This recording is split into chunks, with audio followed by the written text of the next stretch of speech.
tango ekoki oyoyo tango yangoyo ekoki Papa Stéphane Balamwange oyeye Bande Konyo Sotopesi Bino Mbote, merci na ko choisir encore tango koki RDC kitala talawe le bela kabino polele nyon sona mazali ko le kanakata République démocratique du Congo.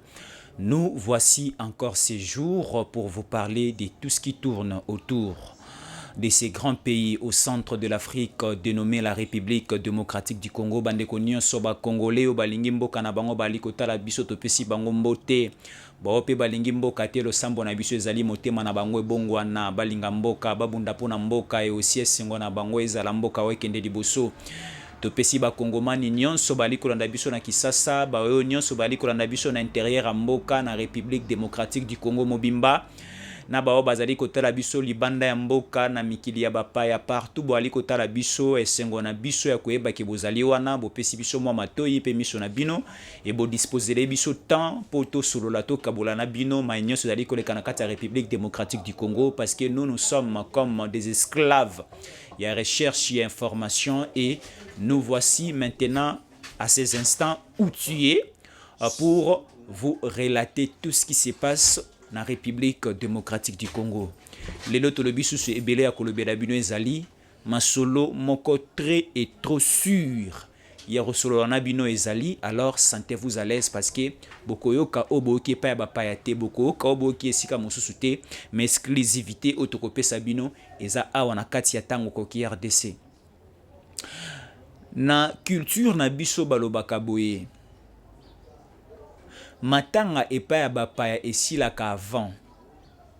Mais bakolo matanga bakoyi kokunda lelo après 2 ans, 3 ans, 4 ans, 5 ans ba continuer toujours kolela. Mais epa ya bapaya bakoya ba meli café balema pa basali nyonso bako sala tango ka ebembe kundami babusani nyonso. Donc cela veut dire matanga epa ya bapaya esilaka avant. Mais epa ya bakolo likambo ezalaka bakolela des années après années. Pourquoi? Parce que bangonde bali ko ressentir pe batikal na vide na kati ya motema ya moto zala ki très important pour na bango bakomona ka ya lisusu te. Alors matanga oya chérubin okende epa ya bapaya nde misusu ba omi ko bosa nango déjà. Mais biso ba kongomani, biso ba congolais de père et de mère tokotikala ko bosa na chérubin okende te. Ata après 2030, ata après 2050. Si 2060, si 2080, nous resterons toujours ici à parler des chérubins okende. Tokobete la baleki na biso masolo, tokobete la bana na biso masolo, tokobete la pe bapaya o bakoya a masolo qui était chérubin okende. Baboma qui est na ba condition nini? Et qu'est-ce qui avait poussé que baboma chérubin okende? Et qui était auteur et le co-auteur? Il y a disparition et assassinat tragique au chérubin okende tokotika lisolo te parce que toali kolala toali kolamuka.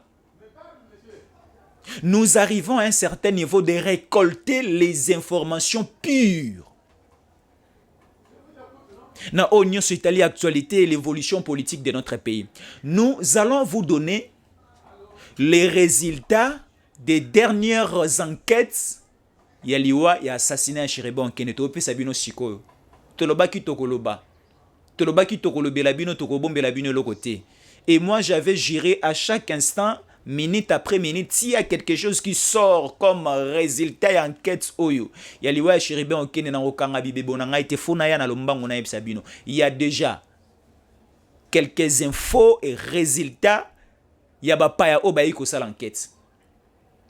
Parce que lorsque chérubin okende est mort, Teoki moi biloba loba moi barimer presque partout o azali koloba na ndenge na o azali koloba na ndenge na ye ezape na bato ebele bayobi ke non justice na biso ou bien ba service na biso ya sécurité moi crédibilité selon certaines personnes hein, moi crédibilité za ya kokita.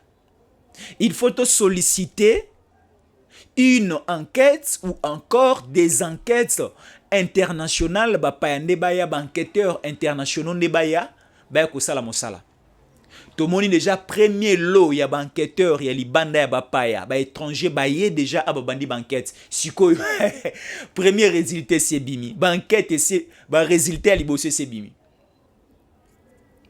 baloba boye mama soka za na zemi toyebaka te soki mwana kozala ya mobali bien kozala ya mwasi wana yebanaka te soki mwana aza na liboma mama.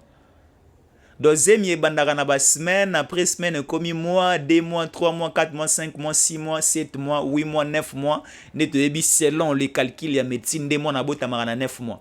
Mais soki mwana azana na kati ya libumu toyebaka sexe na ete toyebaka te soki bakozala mapasa toyebaka te soki bakozala ba jumeau soki bakozala ba jumelle soki bakozala mwasi soki bakozala mobali wana toyebaka te.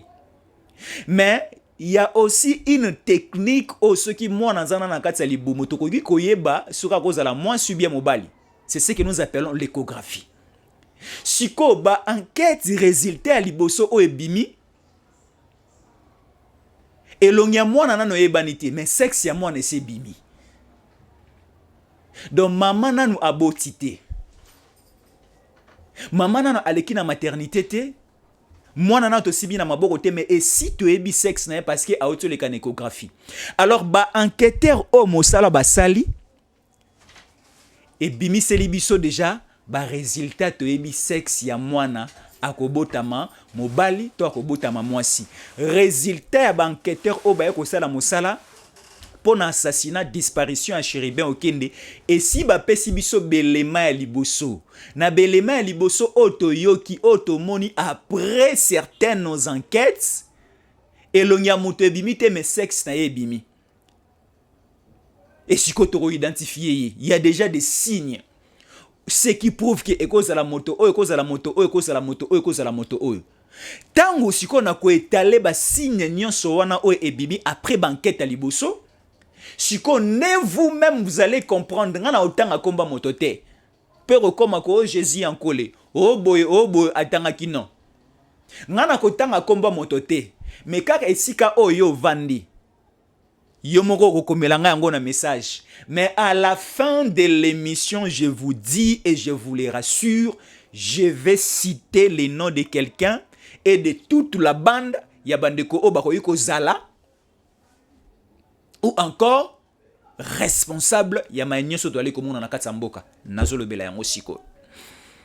Donc la vérité des derniers résultats des enquêtes ya liwa ya Chéribin Okende o badali ko sala na bapa ya baoti libanda et aussi ba service na biso ya sécurité babi bakola te bango pe na ngambo na bango bako sala et motonyon so azali na information il faut collaborer avec la justice. Ici nous sommes là en train de lire un tweet du ministre de communication et des médias porte-parole du gouvernement, c'est Patrick Mouya Akomi Boye.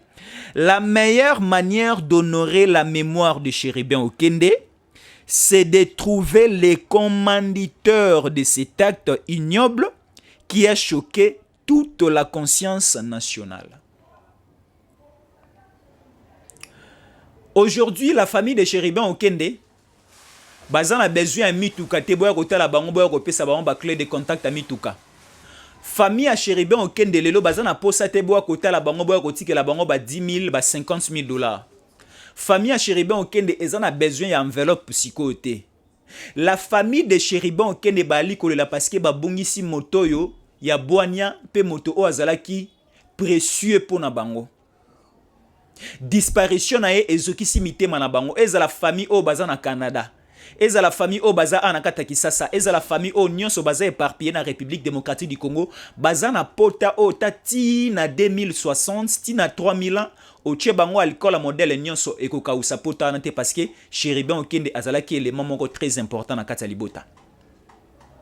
Alors ato eli bango mituka, ato eli bango mapango, ato eli bango mosolo, ato ko lakisa bango longino ya kitoko.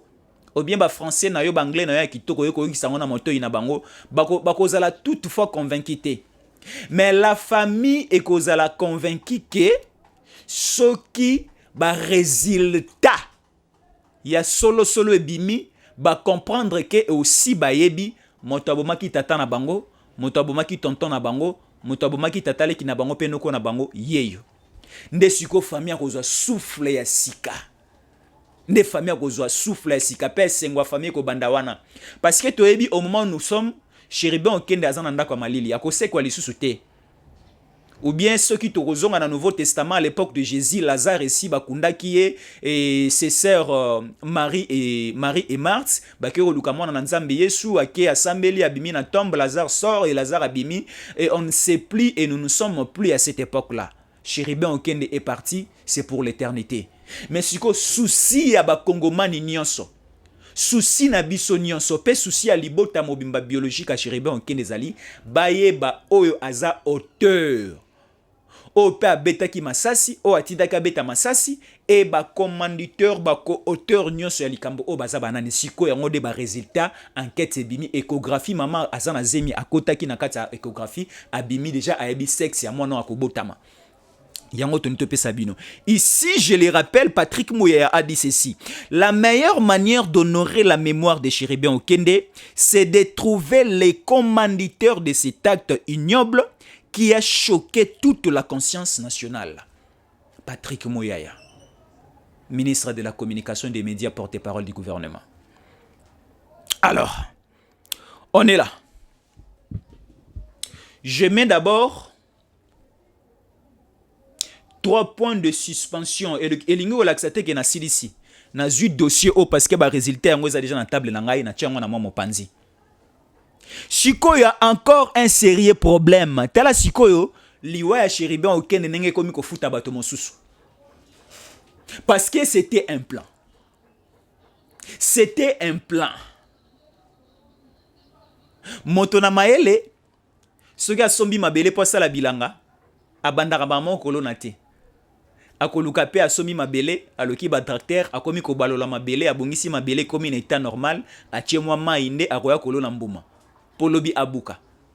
Siko plan oyo ezalaki mise en place pour déstabiliser la nation.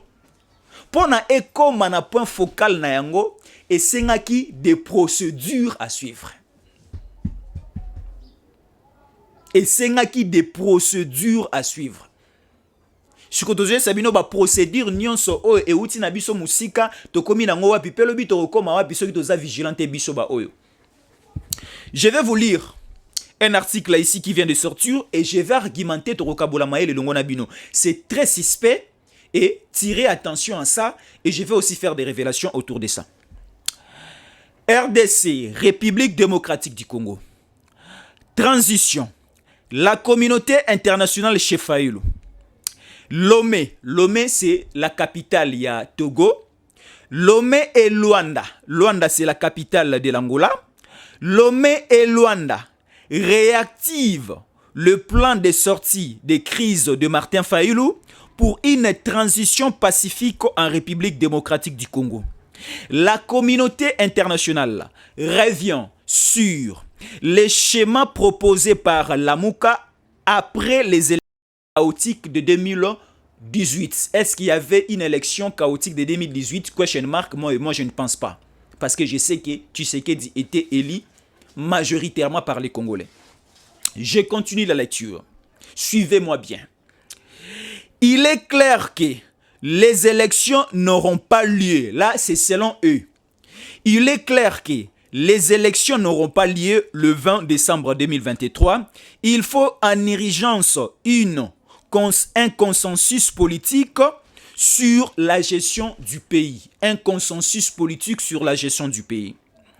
Une transition de 2 ans pour les réformes et retour aux fondamentaux sous la formule 1+D. Félix Tshisekedi garde le fauteuil du président de la République, mais il est accompagné par 2 vice-présidents, dont le premier c'est Martin Fayoulou et le deuxième c'est le docteur Denis Mukwege pour le compte de la société civile. Martin Fayoulou sera vice-président pour les comptes de l'opposition et Denis Mukwege sera vice-président pour les comptes de la société civile. Suivez la lecture bien, nous allons argumenter à la fin. Les FCC de Joseph Kabila Kabange dans le gouvernement, Emmanuel Ramazani Shadari au ministère de la Défense et Raymond Chibanda au ministère des Affaires étrangères.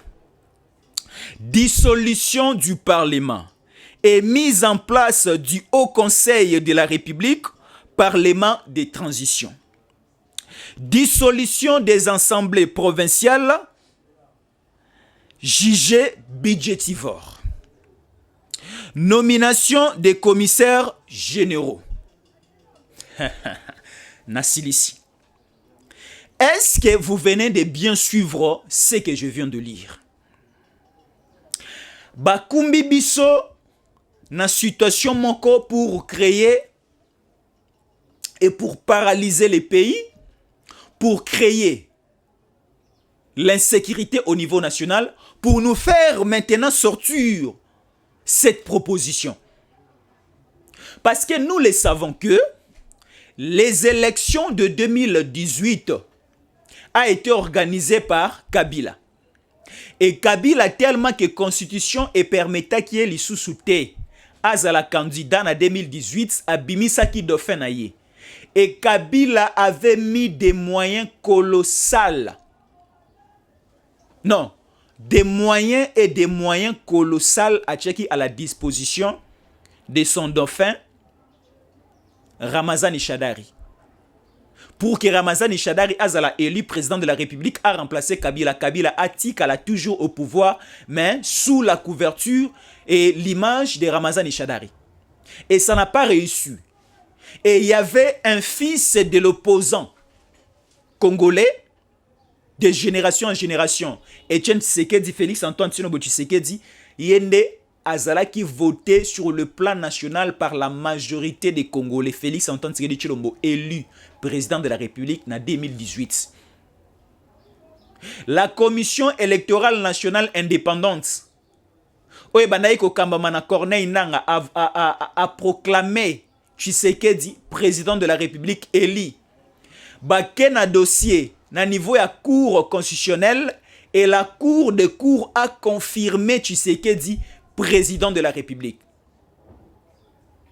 Il y avait passation pacifique du pouvoir, alternance, et Tshisekedi a prêté serment devant toute la nation et la constitution en main. Il a juré de respecter la constitution.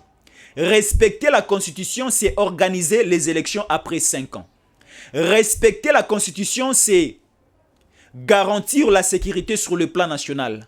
Respecter la constitution, il faut qu'il y ait la paix sur le plan national. C'est ce que Tshisekedi avait juré. Alors, nous dire aujourd'hui il y avait des élections chaotiques en 2018, je ne pense pas. Mais aujourd'hui, les opposants, ezala Fayulu, ezala banani bali kotambola na mikili ya poto mobimba, na mikili ya ngele mobimba, na ba États-Unis bali kotambola pour chercher toujours la transition, le dialogue. Parce qu'ils savent qu'ils n'ont pas les discours à présenter à la nation congolaise et convaincre bayi Congomani ba pesa bango crédibilité ba voter bango. Parce que baza prêt à kokambambo kamonene ote. Et aussi en face na bango ba moni Tshisekedi Tshilombo azana o asali bolamo mingi pona Congo, azape na souci pe vision malamu pona Congo, ba moni ke po ba kwa isa Tshisekedi tombe kozala moi passe une élection 2023. Yango ba komi kolukela ba koka jambe. Et voilà, bazali ko empêcher l'organisation élection pour nous présenter ceci. Ici, on nous présente que selon eux, selon leur projet, selon les plans de sortie des crises de Martin Fayulu pendant que la RDC n'a pas une crise politique, nous avons des institutions bien établies, nous avons le président de la République, nous avons le Parlement, nous avons l'exécutif, nous avons les cours et tribunaux, nous avons presque les institutions bien établies qui fonctionner normalement. Mais quelle est cette crise aux oppositions au Fayulu Bali Kobete la Bisoli solo? Crise Ezawapi. Balobara po oye ba place ma etangana na ndako foza la moto za na kati ndako wana. Bisono Suzana Kisasa. Bisono Suzana Congo. Wapi esika oto les a kotoboka ma ezali ko sointe. Bison Swali komona ke il y a des institutions bien établies, il y a un chef de l'État, il y a le parlement, il y a le gouvernement, il y a les cours et tribunaux, il y a presque ba service socialité ezali ko fonctionner normalement. Mais les opposants ne veulent pas que Kimyeza Namboka oyo. Les opposants balengi vraiment déroulement normal, il y a vie normale dans Katsa Congo ezala te, permettez-moi la tautologie.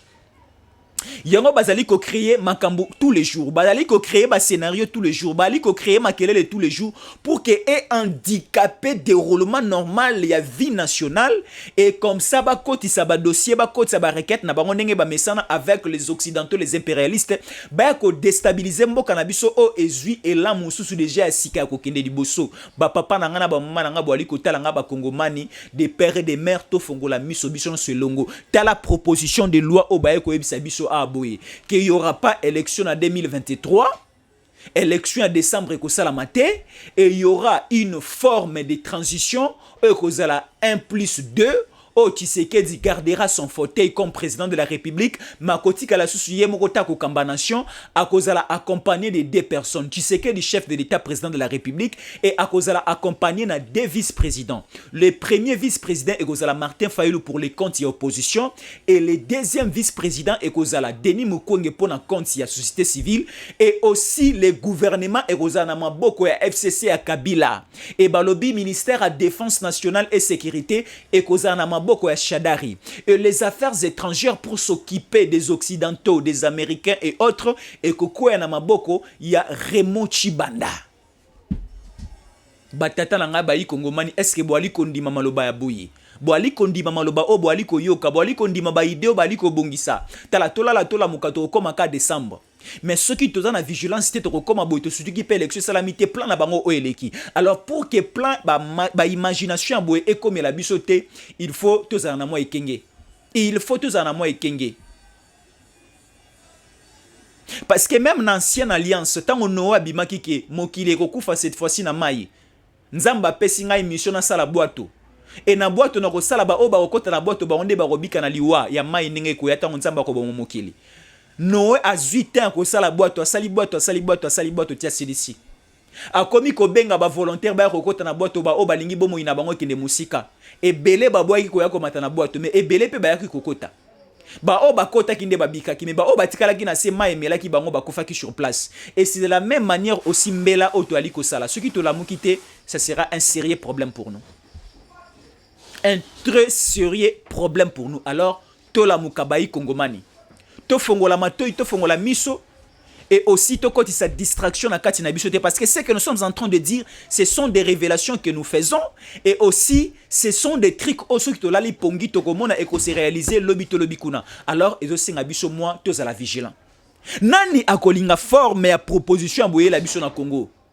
Mais ekozala susu pour faciliter l'infiltration, pour faciliter makambo belé ya mabe auto utai ko regretter na yango à l'époque des musées, à l'époque de Kabila. On a vu des Bizi Mankara ici. On a vu des James Kabarebe ici. On a vu une imposition de Paul Kagame en distance. Il y a eu plus ou moins 6 provinces sous la gestion des Hutus, sous la gestion des Tutsis. Alors, n'acceptons pas bande konanga sala moi passe na motema na posa kolela tozonga lisusu na schéma oyo. Nous avons besoin des élections. La CENI a déjà enrôlé la population congolaise. Oh, aboyi kugende kozwa carte, ezaba o balekisa ki message ke biso de rokene élection te. Ceux qui rokene élection te va na ndako, mais tika ba kongomani o bazana besoin rokene élection, ba kende ko déposer ba candidature na bango, ba kende ko sala bo tango élection. CENI ekobenga biso to kende ko tia ba papier na biso na kati ya urne, biso ba volontaire o to lingi mboka processus électoral, déroulement normal et surtout fonctionnement à constitution, ezwa elana yango si banda tokende ko voter président de la République asika. Boni ba politicien balingi bisoté. Boni ba politicien balingi kabazana toujours au sommet, ba gagner mon solo pona bango na basi na makangu na bana na bango batia ba ona poto ba vana na poto. Biso ba kongomane to ali ko tambola makolo na kisasa na se amoy to ali ko souffrir na elamba ya kola tezalité na matembela kolia ezalité balingi to continuer toujours na souffrance auto ebite kisi na bango ezalaka bongo bien nini. Kisi ya politicien zanini? Kisi ya politicien zalika komona souffrance ya congolais? Kisi ya politicien zalika komona congolais ko tambola makolo? Kisi ya politicien zalika komona congolais ko souffrir que là si ya pasi ma ya pasi lotili ki ya pasi kisi ya Congo kisi ya homme politique congolais zalaka nini? Alors, toti kanzela na batote. Parce que si nous permettons que eloko eleka et ko handicapé nation mobimba. Naba Congolais au bazana poto, nous allons souffrir ensemble. Mais souffrance c'est que la kasi na biso ba Congomani tozana kati ya ekolo. Alors to permettre elokabo elekate, mobilisons-nous tous. To telemela bandeko o bazana ba projet ya mabe pona mboka. To telemela na mindele o bazana projet ya mabe pona mboka. Mboka o eza ya mindele te, mboka o eza ya baindo. Ata opakoli hydroquinone, opakoli mafuta komi pembe, komi mondele to saka moindo linga mboka na yo. Toti kanzela na bato te parce que makanisi na bango eza mabe. Omoni siko bango souci na bango c'était quoi? Babanda kolongola bato barin, babanda ko sala trafic à organe, bato babanda ko kufa, ba enlèvement, ba disparition, bato babanda ko salama, ba assassinat ba homme politique, ya bato ba sama kombo ekenda mo sango, babanda ko kufa ba disparition et Goma ezala toujours menacé, Bunagana ezala toujours occupé, Est Mobimbana, Rutshuru, Kishishe, Kichanga.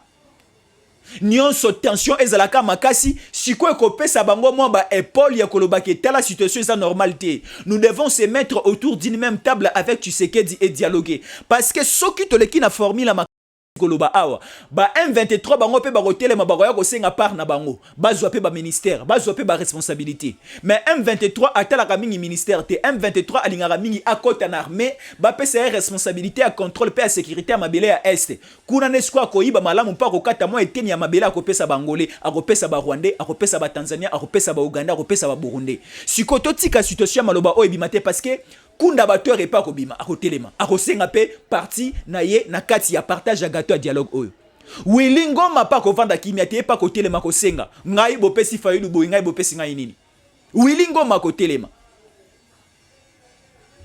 bato nyonso bazana cesse bali ko lobate soki opesi Fayulu soki opesi Mukwenge soki opesi Shadari soki opesi Kabila soki opesi Bobango pe bako telema balo bake ba pesa pe bango.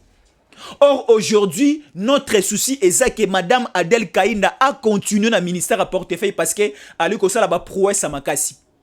Tolingi papa Peter Kazadi VPM intérieur a continué Kosala Moussala parce que ba prouesse à Makasi dans le ministère intérieur. Tolingi papa Jean-Pierre Bemba Gombo a continué Kosala Moussala dans le ministère de la défense. Shadari a ebini Nikoleka Bemba parce que la proposition est que Shadari a comme ministère a comme ministre de la défense nationale. A remplacé papa Jean-Pierre Bemba Gombo. Shadar azana maele ni na sécurité koleka Bemba. Biso tolingi Bemba tikala. Biso tolingi mama Adela tikala ministère à portefeuille parce que mosala aliko sala e boti mbuma. Tolingi papa Peter Kazadi atikala na ministère intérieur. Mosala aliko sala aliko bota mbuma. Papa Vital Kamerhe neto yebite mais bino bayi kongomani bolo bana ministère économie est-ce aliko tambola be aliko tambola te. Bolo baboko melanga ya est-ce que bolingi papa Vital Kamerhe bien nini? Papa Nicolas Kazadi pe na finance aliko travailler malamu. Papa José Mpanda na ministère ya agriculture pa aliko sala malamu. Ba on so baliko sala malamu na ba batika la wana na bisika bazali. Boyela biso mupepa ba Fayulu na ba Mukwenge te parce que ko mamboka. Masolo nyonso o ya Luanda, masolo nyonso o ya Lomé tolingi yango te e aliko sala ngana somo na posa ya ko sanza ta na aliko tanga yango. Bolimbisa ngai. Na chema bele o ba mama ya zemi baliaka na monoko pona sansa teta na liko tanga maloba o na liko tanga a transition. La communauté internationale chez Fayulu. Fayulu c'est qui pour que la communauté internationale ait indépendante? Lomé et Luanda réactive le plan de sortie de crise de Martin Fayulu pour une transition pacifique en République démocratique du Congo. Sur les schémas proposés par Lamuka après les élections chaotiques de 2018. Il est clair que les élections de décembre 2023 n'auront pas lieu. Alors, il est à souligner que dans un cas d'urgence, un consensus politique sur la gestion du pays est mis en place. Une transition de 2 ans pour les réformes et les retours aux fondamentaux sous les formules 1+D. Félix Tshisekedi reste président de la République. Martin Fayulu et Denis Mukwege seront le vice-président de la République, donc 2 vice-présidents de la République. Martin Fayulu pour les comptes de l'opposition et Denis Mukwege pour les comptes de la société civile. Les FCC, Front commun pour le Congo, de Joseph Kabila Kabange, va prendre le gouvernement et le premier ministre du gouvernement sera donné par Joseph Kabila Kabange et les deux ministères prioritaires, le ministère de la Défense sera géré par Emmanuel Ramazani Shadari et le ministère des Affaires étrangères par Raymond Chibanda. Est-ce que bolingi maloba oyo? Natangiti na suka na sanzite parce que na tie mabele oba mama zemi baliaka. E kangi mwa soye, kangi mwa o nazalaki na ngwa ko bimisa. Liko sala pasi mamba boy. Bomoni siko makelele ba marche maloba nyonso ba meeting ba sitting ba nyonso ba nayi ko luka basala. Conclusion ezalaki makambo parce que ba se prépara quitter tout au long de 5 ans on a maponami. Tale sika basukisi biso. Mais makambo ekolekati. Ekolekate Kongomani nyonso telema place ozali. Kongomani nyonso telema place ozali article 64 ya constitution. Kongomani nyonso telema. Na otangela bino article 64 ya constitution et lobini avant le kasiko na ba résultat déjà ba papier ba yekoti la ngai ba résultat ya liboso ndenge bimi sexe ya mwana o azana na kati ya libume bimi. Tu ebi déjà que maman o soka botsa ko bota mapasa, tu ebi déjà que maman o soka botsa ko bota mo sibie mobali. Do ba résultat ya enquête ya liwa ya assassinat ya Chéribin Okende se bimi. Ba paesi ba bosani liwa ya Chéribin Okende mais biso ba membre ya libota na to bosani te pota pasi makati ya na kati ya motema ti 3000 ans. Si 2060, si ce qui 2000 ans combien, tu recontinues à coller la caca, Chéribin Okende. Je vais vous lire l'article 64 de la Constitution, il y a la République démocratique du Congo, pour te comprendre ma bé à Bandekoyo, et Zawapi. Et aussi Constitution, et Zali ko bloqué bango à quel niveau? Ta Bandeko langa, oh bazana makanisi ya mabe po na mboka, oh bako suka, bako ressurte. Oh ezamboka en kolonzambe. Nous sommes l'Israël d'Afrique, la République démocratique du Congo et l'Israël d'Afrique. Donc, on se base dans la kanisi ya mabe pona mboka na biso ba ko réussir te nzambe likola côté le melabango. Nzamba ko beta bango fimbo tangu Yesu Masia kota ki na Jérusalem na kati ya temple akuti ba mama ba komisi zando ya monene na kati ya temple. Yesu Masia na kiboboto na yema simba ki shikota beta ki ba mama ba na ikote na kati ya temple na kati ya lieu très saint. Esika ya kote kate me bomi kote kamboka ya kokabola te me bolingi bo kabola. Pouvoir il faut ezoma selon le critère de la constitution me bolingi bo zoyango na se ya mesa. Voilà. Tout Congolais, là c'est l'article 64 de la constitution na ngai to kabola mama yele boyebi yango. Ebele ba yebi yango, ebele ba tangaka yango, ebele ba maîtrisera pe réflexion ou encore commentaire na yango, ebele pe mo ba yebi te metoko meka ko partager expérience pe connaissance. Nous sommes là. Article 64 de la Constitution de la République démocratique du Congo. Tout Congolais a le devoir de faire échec à tout individu ou groupe d'individus qui prend le pouvoir par la force ou qui l'exerce par violation des dispositions de la présente Constitution. Toute tentative de renversement du régime constitutionnellement constitue une infraction imprescriptible contre la nation et l'État. Il est puni conformément à la loi. Je suis sûr et certain que l'article 64 de la Constitution est composé na ba alinéa mibale. Alinéa liboso et le bibo, tout Congolais a le devoir de faire échec à tout individu ou groupe d'individus qui prend le pouvoir par la force. Donc, biso ba Congomani constitution et pesi biso makasi et pesi biso pouvoir. Ya ko telemela bato nyonso ba fayulu, ya ko telemela bato nyonso ba oti Luanda, ba oti Lomé, ba mindele o nyonso balingi ba ko imposer biso ba zo pouvoir ya ba Congomani par force. Parce que balobi ba yi Congomani nde ba komisaka moto chef de l'État. Ba yi Congomani nde ba pesa valeur na constitution na référendum o esalama na mboka na biso to vota oui pour la constitution oyo. Alors constitution o to ali ko sala lelo ezali ko pesa biso fort mais à gouvernance au niveau national te que il y aura un chef de l'État, président de la République, na des vice-présidents, na ba ministre bako uta na ngambo ya parti politique songolo bako nommé bango sous l'égide de la communauté internationale. Constitution le bibongote. Yango article 64 et biso to telemela bandeko nyoso bako ya koluka bazwa bokonji par force. Oh, pe bakozala soutenir na groupe na bango par la communauté internationale pour venir déstabiliser même la constitution et les pouvoirs OESA installés constitutionnellement. Il faut toter les melabango. Wala ngai na lobiti. Et nazali pe ko benga guerre civile te ou bien désordre aussi na kati ya mboka te. Mais on se réfère plus na article 64 de la Constitution o balobeli biso to telemela bato nyonso ezala moto moko ezala bato mibale ezala groupe d'individus nyonso bali ko sangana bazana mayele mabe ya ko déstabiliser déroulement normal de la nation et ben institution ya mboka o eza bien établi et tolingi bango te. Mandat Tshisekedi ekosila ti le 24 janvier 2024. Mais organisation de l'élection est bien avant en décembre.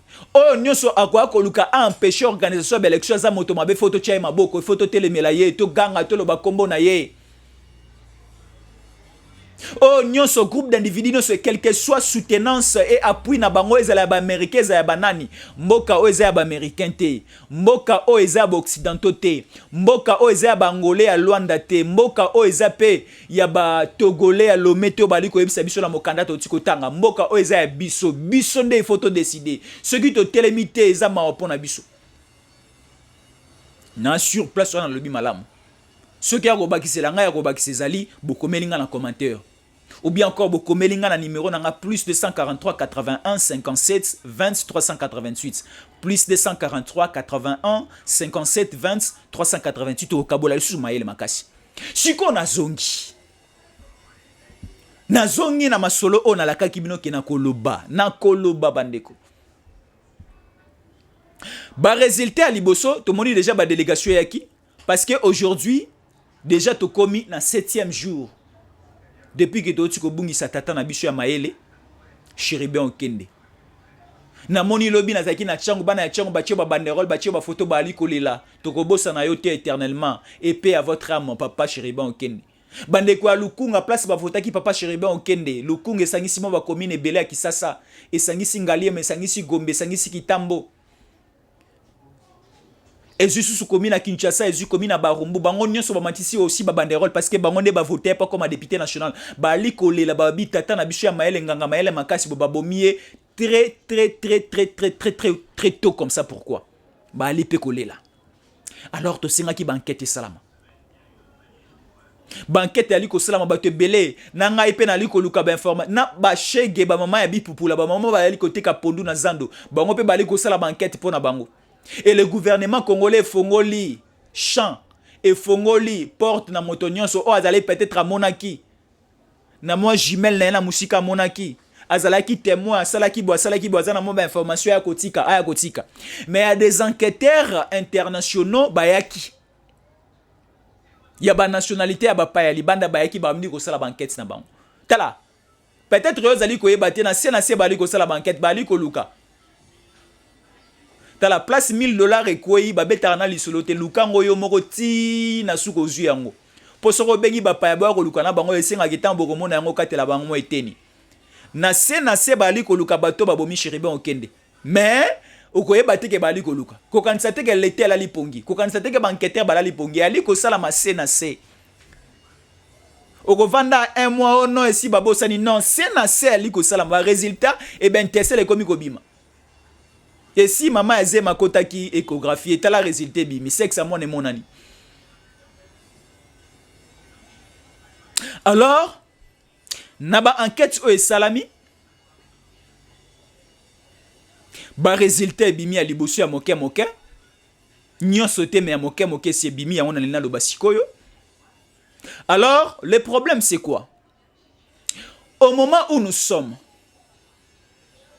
ezana bato o balobi babima sur banda ya mboka te basengi na ba personnalité mususu babima nanu te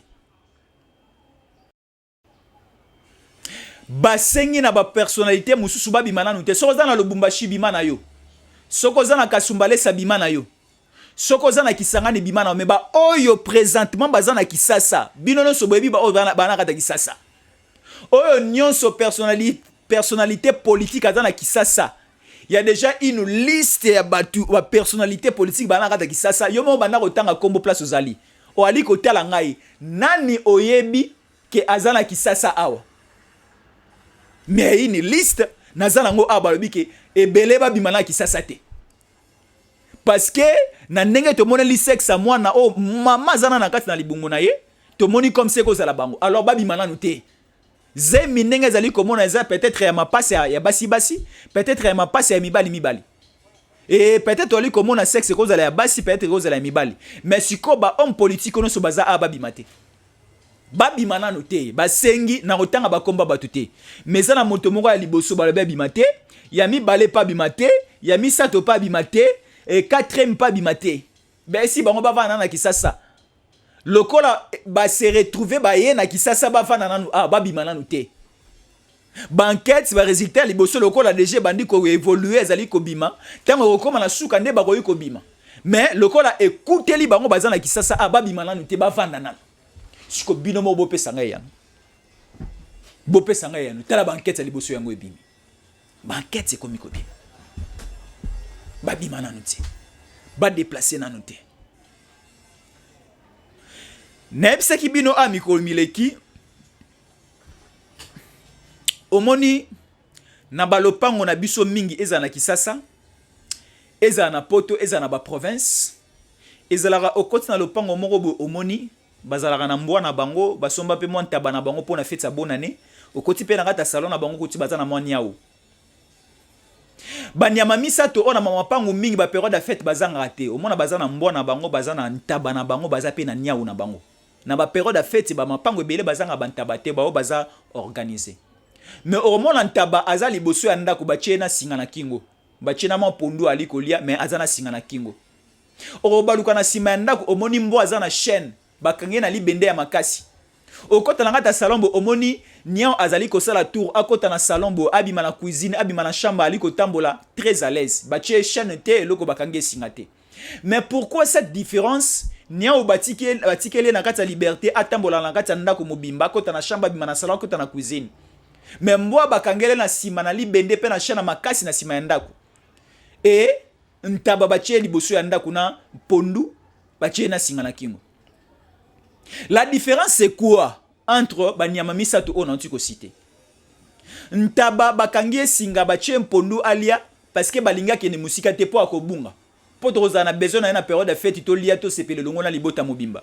Mais mbwa to tie na sima ya ndako parce que c'est un animal au hasard dangereux. To refongola singa bo aroya ko soba to na période de fête to leli et fête et se transformer na matanga.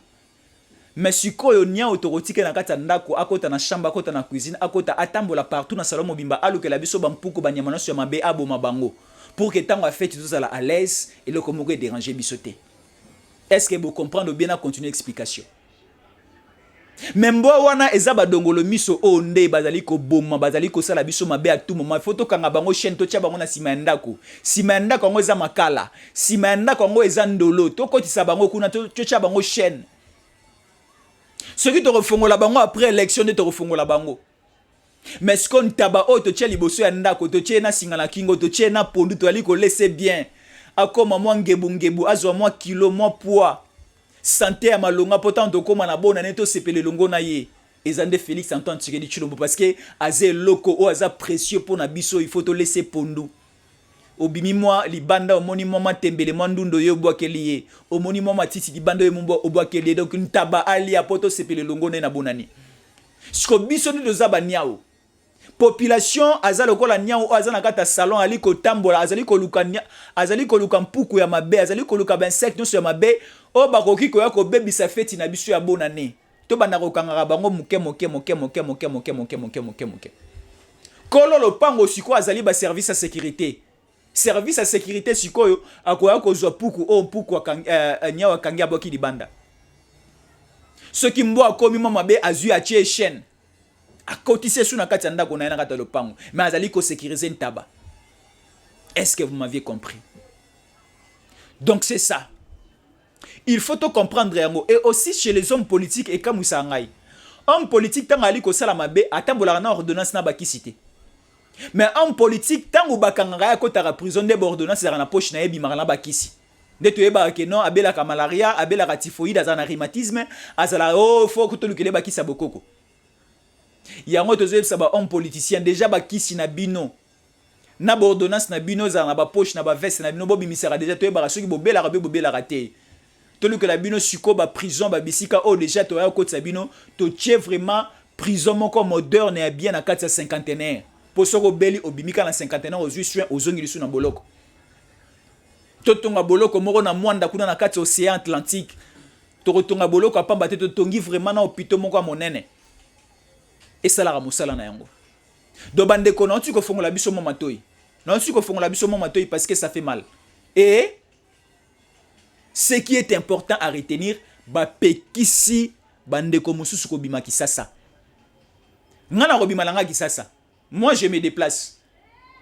Na liko ya ko tela bande ko mususu na ko tanga na mboka te na liko voyager. Mais bande ko o mususu batangi ba kombo na bango ba politicien. Nga batangi kombo na ngai te.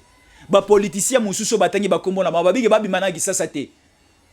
Lokola bandima iko yana kisasa ba bima na kisasa te. Banquette à liboso et bimi, mais banquette n'a essilité parce que banquette service à l'État et travailler dans des conditions un peu sophistiquées, basi de samosala. Mais babi mananu te bazala na noawa. Ti mosala ekosi la.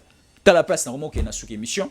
Merci beaucoup na rotala tango ko RDC ali ko sala nga esengo tango betaka li solo tango ko RDC tango bo partager ba lien tango bo panzaka sango bo panzaka ba vidéo tango bo benga pe bande ko na bino musuba ya ko s'abonner tango bino moko bo s'abonaka na volonté na bino tango pe bo sala ka malamu pour na chaîne na télévision monene autant bo komela rabiso tango bo benga rabiso sala rabiso bien makasi et aussi coup de chapeau aussi na mosala makasi au déjà tango ko RDC ali ko sala Stéphane Balamwange Mumpenda na pesi mbote aliko bunda azaliko sala musala makasi aliko conscientiser c'est un bon patriote un citoyen national aliko sala musala malamu to pesi mbote biskana so aliko tala biso so zali bandeko o to lingi mboka to zali biso moko te to zali elongo na bino to linga mboka o ensemble na bino j'ai à francophonie eza confirmé bako sabino te j'ai à francophonie eza confirmé pour na les 28 o ezobanda ba délégation ebele zali kuya. Il y a une information qui circule bazole ko lobela bino il y a une délégation ya mboka moko ya Burkina Faso baza awa baza loger na site ya Inikin délégation ya lobi ke kuna maya ko melezali te lotili ke zate banzele zali te loko zate bali ko sabino maya ko melezali ko couler comme pas possible lotili ke zali ba conditionner so zali malamu bali ko bimisa ba information oni so pour discréditer l'organisation ya GA francophonie et ko sala mana ba conditionner so malamu. Organisation sur la francophonie de Pesibinombo, nous allons travailler ensemble avec vous pour véhiculer les messages. C'est très important pour vous et pour notre pays. Et aussi, il y a aussi notre information de retraité. Et on a déjà quoi annoncer Bino, il y a une nouvelle guerre. Eux font la ville province de Kinshasa. Après le départ de Jantiningo et après le départ, il y a Godem Poyi comme président et APK, Assemblée provinciale de Kinshasa. Il y a une guerre maintenant entre Jantiningo Bila et Jekoko Mulumba. Boni na kati ya libota mwana moko ya mobali yekanda beba na bandeko na ye.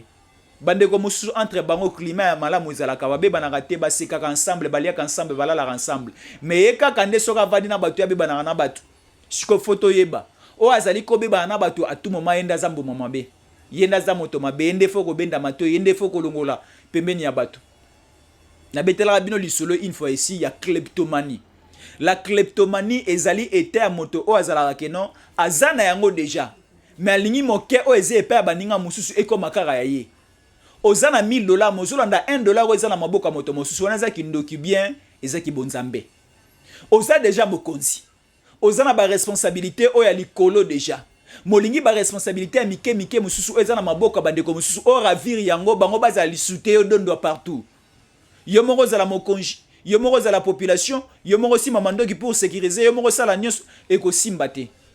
Donc il faut un partage équitable biso stop participer na gestion mboka et ça la malamu pour la ville na biso pe pour na mboka mobimba. Aimons ce pays et restez fidèles au programme de Tango Koki RDC. Merci. Tango Koki yo yo yo Tango ngoyo ekoki Papa Stéphane Balamwange oh yeah yeah